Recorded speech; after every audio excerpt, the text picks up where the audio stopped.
कराची, रात का समय। एक कमरे में टेबल पर फैले हुए भारतीय नोट, लेकिन ये नोट साधारण नहीं थे। ये वो नोट थे जो भारत में चल रहे थे, लेकिन भारत में बने नहीं थे। सालों से भारत में नकली नोटों का एक नेटवर्क काम कर रहा था, जिसे भारतीय एजेंसियां पाकिस्तान की आईएसआई से जोड़ती रही हैं। और इसी नेटवर्क से जुड़ा था एक नाम, दाऊद इब्राहिम। लेकिन सवाल यह नहीं था कि यह नेटवर्क है। सवाल यह था, क्या यह एक आर्थिक जंग थी? भारतीय एजेंसियों के अनुसार यह सिर्फ जालसाजी नहीं थी, यह एक रणनीति थी जो अंदर से सिस्टम को प्रभावित कर रही थी।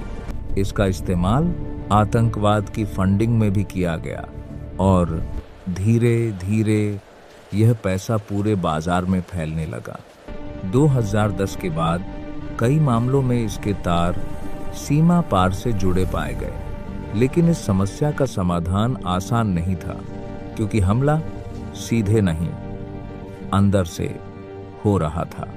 भारत की अर्थव्यवस्था ज्यादातर नकद पर निर्भर थी, यानी अगर नकली नोट सिस्टम में आ जाएं, तो उन्हें पहचानना मुश्किल हो जाता है।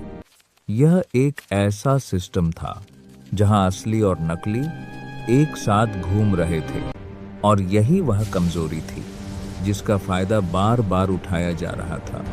सरकार के सामने 3 बड़ी चुनौतियां थीं: ब्लैक मनी, नकली नोट और आतंक फंडिंग। इन तीनों का एक कॉमन लिंक था, कैश।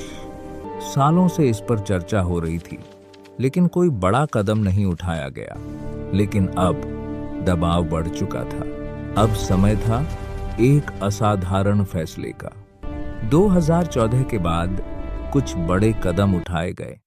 जन धन योजना, लाखों लोगों के बैंक खाते खोले गए। डिजिटल पेमेंट्स को बढ़ावा दिया गया।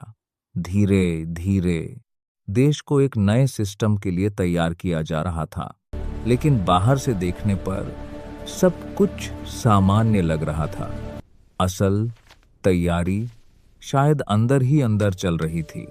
इस पूरे ऑपरेशन की सबसे बड़ी ताकत थी गोपनीयता। बहुत कम लोगों को इसकी जानकारी थी।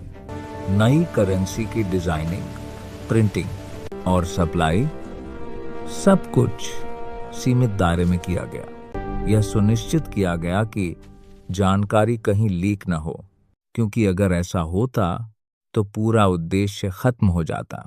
और फिर आया वो दिन, 8 नवंबर 2016।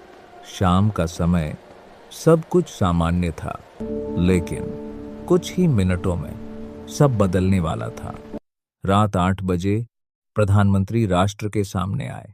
घोषणा हुई, 500 और 1000 रुपए के नोट अब मान्य नहीं होंगे। यह फैसला तुरंत प्रभाव से लागू होगा, और कुछ ही मिनटों में पूरा देश रुक गया। किसी को समझ नहीं आया अभी क्या हुआ है। लोगों के पास पैसा था, लेकिन वह इस्तेमाल नहीं कर पा रहे थे। और अगले ही दिन देश भर में लाइनें लग गईं। बैंक, एटीएम, हर जगह भीड़ थी।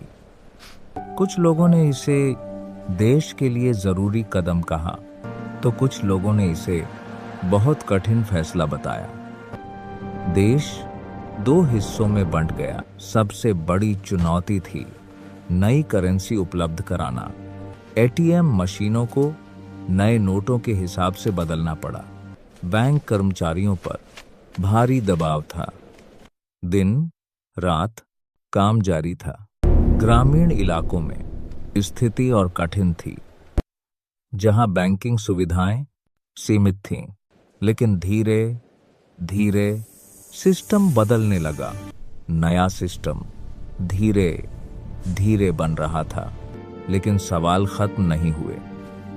क्या ब्लैक मनी खत्म हुई? क्या लक्ष्य पूरे हुए? इन सवालों के जवाब आज भी अलग अलग हैं। नोटबंदी भारत के इतिहास का एक बड़ा फैसला बन गई। कुछ लोगों के लिए यह एक साहसिक कदम था, और कुछ के लिए यह एक कठिन अनुभव था। लेकिन एक बात तय है, यह फैसला भारत को बदल गया। कैश से डिजिटल की ओर, एक सिस्टम से दूसरे सिस्टम तक। यह सिर्फ एक फैसला नहीं था, यह एक प्रयोग था, एक जोखिम था और शायद एक संदेश भी कि जब सिस्टम पर हमला हो तो जवाब भी असाधारण होना चाहिए। लेकिन क्या यह फैसला सही था या नहीं?